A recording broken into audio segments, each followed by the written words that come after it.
बात करते हैं रेडियो समाचारों की बदलती हुई दुनिया की। आखिर क्यों लोगों का भरोसा आकाशवाणी के समाचारों से उठ गया और क्यों बीबीसी जैसी हिंदी सेवा को भी बंद करने की नौबत आ गई, जानने की कोशिश करते हैं इस रिपोर्ट में। ये आकाशवाणी समाचारों का वो दौर था जब हर सुबह लोग इसका इंतजार करते थे।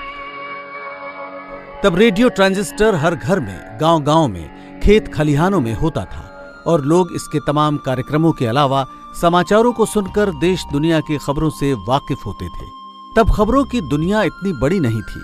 70 और 80 के दशक में बीबीसी की हिंदी सर्विस के समाचार सुनने के लिए लोग बेसब्री से इंतजार करते थे और खासकर इमरजेंसी के जमाने में बीबीसी के आजाद और निष्पक्ष विश्लेषणों की खासी चर्चा होती थी।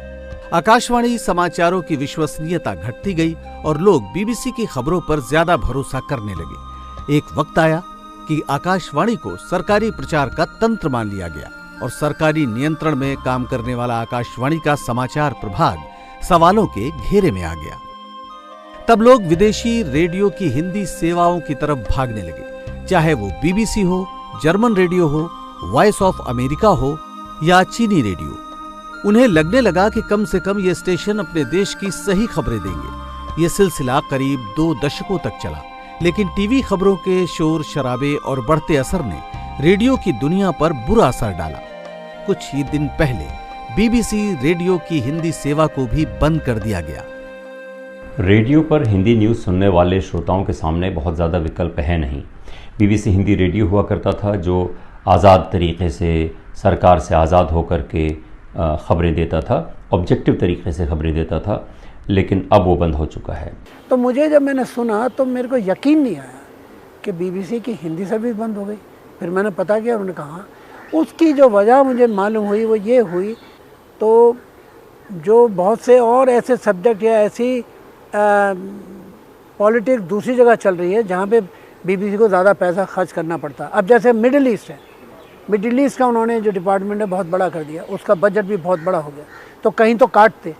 तो इन्होंने बहुत बचाया, शुरू में बीबीसी को बहुत बचाया, लेकिन मजबूरन फिर बीबीसी को बंद यूँ करना पड़ा कि वो जो पैसा बीबीसी का जा रहा था वो उन्होंने अरबिक सर्विस में और रशियन सर्विस में और दूसरी जगह लगा दिया। दूसरी तरफ आकाशवाणी समाचारों के बदलते दौर को उससे जुड़े रहे तमाम वरिष्ठ पत्रकार कुछ इस तरह देखते हैं। आज ऐसा लगता है कि ना वो पहले वाला आकाशवाणी है ना पहले वाला दूरदर्शन है।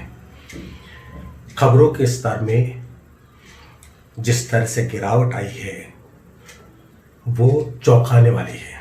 किसी जमाने में Devkinandan Pandey prime time bulletin पढ़ा करते थे, वही प्राइम टाइम बुलेटिन अब वो लोग पढ़ते हैं जिनका समाचार वाचन से कोई लेना देना नहीं है, ऐसे ही कैजुअल आए और समाचार पढ़ना शुरू कर दिया। बहुत सारे सवाल हैं कि आकाशवाणी और ऑल इंडिया रेडियो सिर्फ उसी तरह की खबरें देता है या वही खबरें देता है जो सरकार चाहती है कि लोगों तक पहुंचे।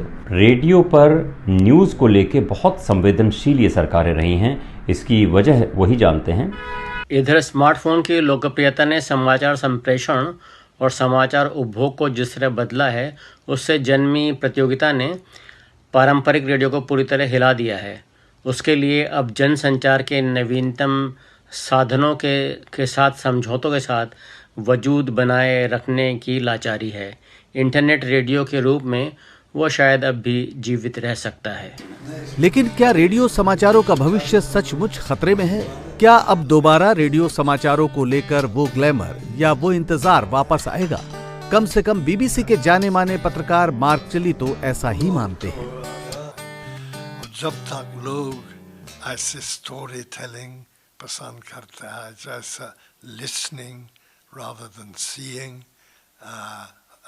पसंद करते हैं, तब तक रेडियो का भविष्य ठीक होगा। जाहिर है तमाम खबरिया चैनलों और टीवी इंटरनेट के जमाने में रेडियो समाचारों को लेकर वो बात तो नहीं रहेगी, लेकिन बदलती तकनीक और प्रसारण के नए नए तरीकों के बीच अगर सचमुच खबरों को लेकर सरकार रेडियो के लिए कोई नया तंत्र विकसित करती है और प्राइवेट एफएम चैनलों को खबर सुनाने की इजाजत देती है, तो बेशक एक बार फिर रेडियो के दिन लौट सकते हैं।